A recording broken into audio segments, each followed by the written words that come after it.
Assalamualaikum warahmatullahi wabarakatuh. Perkenalkan, nama saya Sita Areska. Saya dari kelompok 3 yang akan mempresentasikan layanan konseling pada situasi recovery. Yang pertama ada situasi recovery.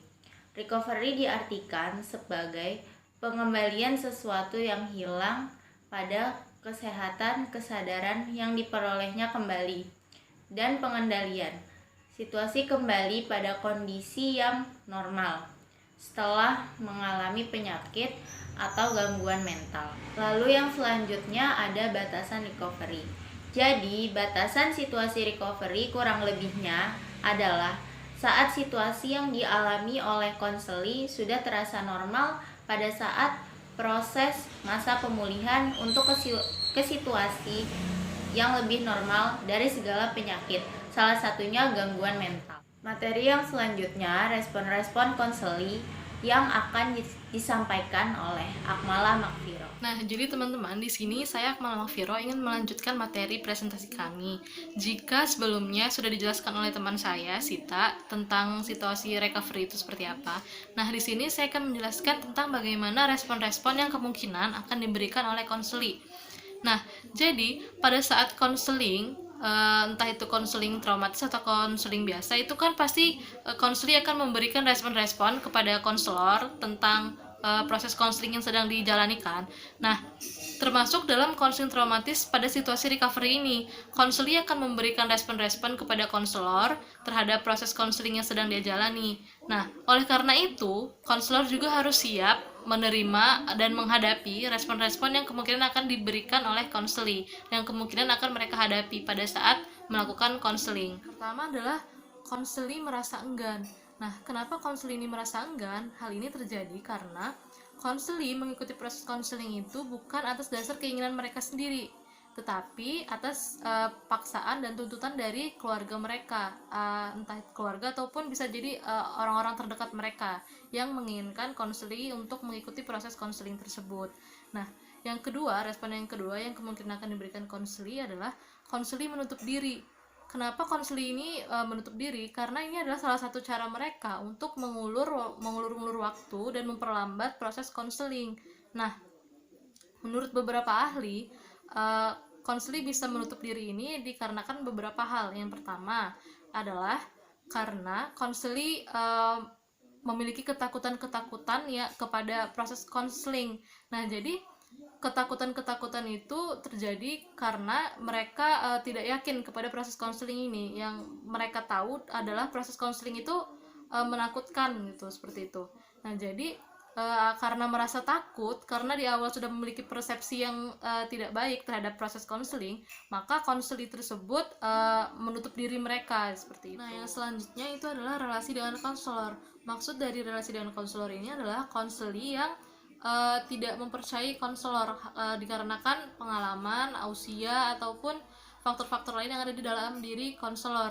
Nah, jadi karena faktor-faktor itu yang menyebabkan konseli tidak mempercayai konselor untuk melakukan proses konseling ini. Jadi dia beranggapan bahwa konselor tidak mampu menanganinya sesuai dengan permasalahannya. Jadi lebih baik dia menutup diri saja, seperti itu. Terus selanjutnya adalah si konseli merasa bingung dan takut. Kenapa hal ini bisa terjadi? Nah, bingung ini terjadi karena konseli merasa bahwa konselor itu tidak dapat menanganinya secara tepat, karena di awal konselor tidak menjelaskan secara detail dan tepat penanganan-penanganan apa yang akan dia lakukan, tidak menjelaskan secara detail proses konseling itu bagaimana. Jadi konselor ini merasa bingung dan takut untuk menjalani proses konseling. Selanjutnya yaitu jadi ketika konseling memberikan respon-respon kepada konselor dalam proses konseling tersebut, konseling menunjukkannya melalui gaya berkomunikasi mereka. Misalnya saja konseling yang membisu. Jadi pada saat proses konseling tersebut, ketika konselor memberikan pertanyaan ataupun pernyataan, atau bisa dibilang konselor mengajak si konseling ini untuk berkomunikasi, konseling hanya dia membisu, dia tidak menanggapi dan tidak memberikan respon kepada si konselor. Kemudian selanjutnya adalah konseling yang tidak bisa diajak kerjasama. Nah, jadi dalam proses konseling itu kan tentunya melibatkan keaktifan si konseli juga kan. Nah, jadi misalnya saja konselor yang memberikan pekerjaan rumah kepada konseli. Nah, tapi konselor tersebut tidak mau diajak kerjasama, dia tidak melaksanakan pekerjaan rumah yang diberikan oleh konselor kepadanya. Padahal itu kan untuk menunjang proses recovery-nya mereka kan. Konseling yang tidak serius. Nah, jadi pada saat proses konseling ini, konseling cenderung tidak serius dalam mengikuti proses konseling. Nah, jadi dia tidak fokus ketika konselor sedang melakukan proses konseling. Padahal kan itu untuk keperluan dia sendiri kan, keperluan si konseling itu, tapi konselingnya tidak serius. Hal ini bisa terjadi karena sebelumnya sudah saya jelaskan bahwa konselor itu mengikuti proses konseling bukan atas keinginan dia sendiri, tetapi karena paksaan dari orang-orang sekitar, entah itu dari keluarganya ataupun dari orang-orang terdekatnya kayak gitu. Terus kemudian selanjutnya adalah konselor yang mendebat. Nah, jadi ketika konselor memberikan pernyataan, si konselor ini selalu mendebat pernyataan yang diberikan oleh konselor, karena si konselor ini beralasan bahwa dia tuh tidak memiliki masalah seperti yang dikatakan oleh si konselor. Nah, kemudian setelah kita membahas tentang respon-respon apa saja yang bisa diberikan oleh konselor selama proses konseling traumatis di situasi recovery, kemudian konselor tentunya harus memiliki keterampilan yang harus mereka punya. Untuk keterampilan apa saja yang perlu dimiliki konselor dalam konseling traumatis di situasi recovery ini nanti akan dijelaskan oleh teman saya di Ajeng. Assalamualaikum warahmatullahi wabarakatuh. Nama saya Diajeng Steganis. Di sini saya akan menjelaskan tentang recovery bimbingan konseling traumatis. Nah, saya akan menjelaskan keterampilan melakukan konseling dalam situasi recovery. Nah, pemulihan trauma atau recovery dalam masyarakat dapat dilakukan dengan dua cara, yaitu secara individual dan juga dapat dilakukan secara berkelompok. Dalam banyak kasus, pemulihan trauma justru lebih efektif dilakukan secara berkelompok. Nah, kemudian ada beberapa upaya yang dapat dilakukan untuk membantu pemulihan dari trauma secara cepat dan mudah, yaitu secara individu, seperti contohnya kita mengobrol dengan seorang yang mengalami trauma, mendengarkan keluhan-keluhan seorang yang mengalami trauma dan memotivasi diri individu untuk melakukan aktivitas yang positif. Nah, keluarga juga perlu memberikan dukungan yang dapat menghibur anggota keluarga yang mengalami trauma tersebut. Bagi komunitas masyarakat juga dapat dilakukan dengan debriefing. Salah satunya yaitu pada saat kejadian suatu bencana atau mengembangkan kelompok dukungan atau mengembangkan kelompok mandiri. Nah, debriefing itu sendiri menunjukkan suatu pemberian informasi atau kegiatan pemberian petunjuk. Nah, selain itu, debriefing juga menunjuk pada suatu kegiatan kelompok untuk meminimalkan dampak trauma itu sendiri dan dapat dilakukan sesegera mungkin setelah peristiwa traumatis itu terjadi.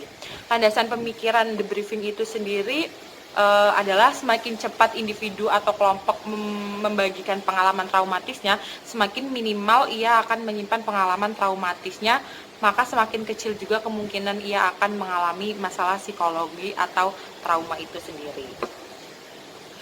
Kemudian, kesegeraan debriefing tidak dapat ditetapkan secara kaku, tidak dapat dilakukan dalam jangka waktu 3 hari atau 3 hari sampai 24 atau 72 jam itu tidak bisa. Nah, debriefing itu sendiri akan bermanfaat jika dilakukan pasca kejadian trauma itu terjadi. Nah, kemudian ada pendidikan dan suportif konseling yang merupakan upaya lainnya untuk menangani situasi recovery ini, misalnya seperti konseling traumatik. Nah, konseling traumatik itu sendiri adalah konseling yang dilakukan dalam rangka pemulihan dan penyembuhan orang-orang yang mengalami berbagai trauma.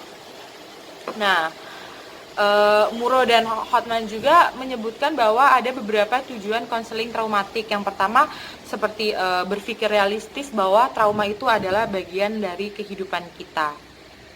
Yang kedua, memperoleh pengalaman tentang peristiwa dan situasi yang menimbulkan trauma. Yang ketiga, memahami dan menerima perasaan yang berhubungan dengan trauma. Terus yang terakhir, belajar keterampilan baru untuk mengatasi trauma tersebut. dari segi fokus konseling traumatik itu sendiri lebih memfokuskan pada suatu masalah trauma yang terjadi dan disarankan sekarang atau segera, sedangkan konseling biasa suka dihubungkan dengan persoalan-persoalan pribadi atau latar belakang konseli, dan prosesnya juga atas ketidaksadaran konseli atau interpretasi konseli, konflik antar pribadi konseli, dan masalah-masalah komunikasi lainnya. Kemudian jika dilihat dari aktivitas konseling traumatik itu sendiri lebih melibatkan banyak orang untuk membantu konseli, dan lebih aktif, yang menjadi tokoh paling aktif adalah konselor. Konselor juga di konseling traumatis juga berusaha mengarahkan, memberi sugesti, memberikan saran, mencari dukungan keluarga, rekan sebaya, atau mencari ahli melalui referral untuk membantu dan mengusulkan dari berbagai lingkungan untuk kesembuhan konseli tersebut. Jika dilihat dari tujuan konseling traumatiknya itu sendiri, konseling traumatik lebih menekankan pada pulihnya kembali ingatan konseli pada keadaan sebelum trauma, dan mampu menyesuaikan diri dengan keadaan lingkungan yang baru gitu.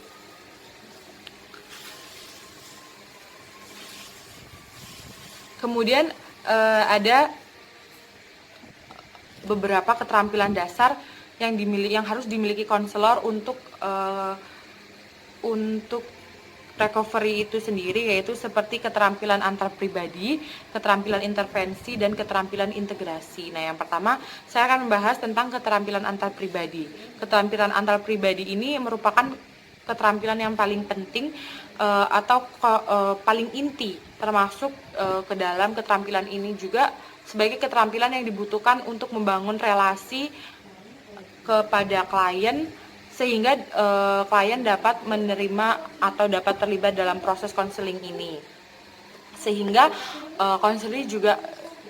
konselor dengan konseli dapat membangun relaksasi, sehingga konseli juga bisa dengan mudah terbuka dengan konselor. Nah, keterampilan ini juga merupakan keterampilan dasar yang harus dilakukan karena untuk membangun kepercayaan konseli itu sendiri. Untuk membangun kepercayaan, sehingga setelah konseli percaya, konseli juga dapat terbuka dengan konselor. Keterampilan antar pribadi ini juga menyangkut kemampuan dasar konselor dalam mendampingi konseli, mendengarkan mereka, dan mendorong mereka menceritakan apa saja yang ada dalam benak mereka. Di dalam keterampilan antar pribadi itu juga dibagi menjadi 3, yaitu keterampilan verbal, keterampilan non-verbal, dan keterampilan mengamati konseli. Nah, di keterampilan verbal itu sendiri, bagaimana cara kita berbicara kepada konseli sehingga konseli percaya kepada kita, dapat membangun kepercayaan kepada kita, konseli dapat percaya dan bisa menganggap kita dapat merasakan apa yang dirasakan konseli. Dan di keterampilan nonverbal itu sendiri seperti usapan tangan atau usapan bahu, atau memberikan sesuatu yang di luar verbalnya. Nah, kemudian keterampilan mengamati konseli. Nah, keterampilan mengamati konseli itu kita harus mengamati terlebih dahulu konseli sehingga kita tidak salah mendiagnosis konseli itu kenapa.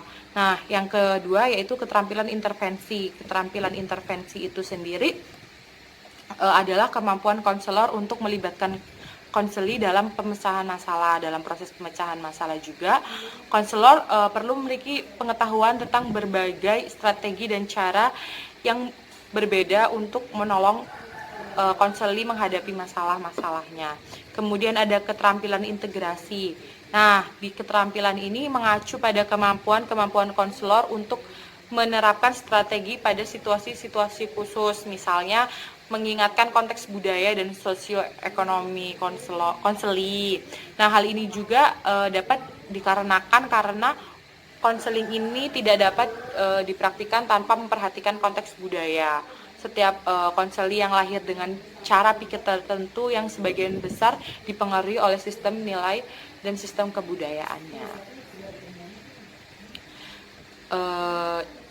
Sedangkan Muro dan Hotman mengatakan bahwa untuk menolong konseli yang trauma, konselor harus memiliki 4 keterampilan dalam dirinya, yaitu yang pertama, konselor harus memiliki pandangan yang realistis terhadap peran mereka dalam melakukan dan menolong orang yang trauma.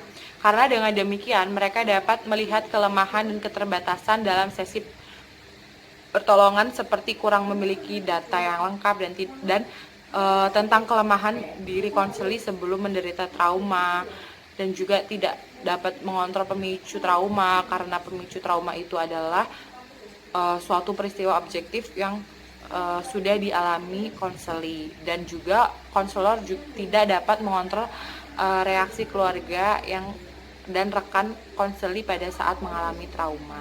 Itu perlu diperhatikan. Nah, yang kedua juga ada orientasi holistik, artinya konselor dapat melakukan konseling yang tidak mesti berlebihan dan arogansi, tetapi konselor juga harus menerima berbagai bantuan demi kesembuhan konseli. Bila konseli lebih tepat dirujuk ke psikiatrik untuk penyembuhan secara medik, atau konseli lebih cocok dirujuk ke ulama atau ahli agama untuk memenuhi aspek-aspek spiritualnya, atau juga ke profesional lainnya untuk kesembuhan konseli. Nah, hal itu juga harus dilakukan oleh konselor. Nah, yang ketiga adalah fleksibilitas. Fleksibilitas artinya adalah keterbatasan yang ada dalam suatu konseling traumatik ini lebih fleksibel dalam pelaksanaannya, dan di dalam konseling kadang-kadang juga kita dapat melibatkan orang-orang seperti melibatkan keluarganya. Selain itu, daripada ini, dalam situasi sesi konseling traumatik itu sendiri, konselor tidak memiliki banyak waktu untuk melakukan konfrontasi karena dia memang harus bertindak cepat dan segera. Kemudian yang keempat adalah keseimbangan antara empati dan ketegasan. Itu juga perlu diperhatikan karena biasanya konselor yang terlalu terbawa suasana akan berbeda antara ketegasan dan empati. Nah, peran konselor di sini juga harus jelas kapan harus tegas dan kapan harus berempati. Karena bila konselor terhanyut dalam suasana konseling, konseli akan sulit memerankan konselor yang sulit untuk menganggap bahwa konselor itu profesional. Begitu juga bila konselor tidak tepat waktu memberikan arahan dalam ketegasan, maka konseling akan tidak efektif juga. Karena empati inilah kemampuan konselor untuk merasakan apa yang dirasakan oleh konseling. Ketika seseorang merasa dirinya hampa, sedih, dan tidak tahu harus melakukan apa-apa, maka dukungan orang-orang dan empati itu harus datang dari seseorang yang profesional, dan itu merupakan hal-hal yang sangat penting. Di dalam konseling traumatis itu sendiri tentunya ada beberapa tahap-tahapan ya, seperti tahap awal konseling yang terdiri dari introduction, invitation, and environmental support. Dan dalam tahap ini konselor membangun hubungan dengan konseli yang disebut dengan a working relationship atau hubungan yang berfungsi. Maka dan itu dapat bermakna dan berguna sehingga konseli mampu mempercayai dan mengeluarkan semua isi hati atau unek-unek yang dirasakan oleh konseli itu. Kemudian ada tahap pertengahan, yaitu tahap kerjanya. Di sini konselor memfokuskan pada penjajahan trauma yang dialami oleh konseli. Melalui pengamatan kemudian diberikan penilaian sesuai dengan yang kita temukan saat kita menelusuri masalah atau apa penyebab trauma konseling. Nah, kemudian ada tahap akhir konseling atau tahap termination yang ditandai dengan beberapa aspek, yaitu menurunnya kecemasan traumatik konseli, adanya perubahan perilaku konseli ke arah yang lebih positif, sehat dan dinamik, dan adanya tujuan hidup yang jelas dalam masa yang akan datang yang dialami oleh konseli, dan terjadi perubahan sikap yang positif terhadap trauma yang dihadapi. Nah, sekian keterampilan-keterampilan yang harus dilakukan dalam melakukan konseling dalam situasi recovery. Kurang lebihnya saya mohon maaf. Saya akhiri. Wassalamualaikum warahmatullahi wabarakatuh.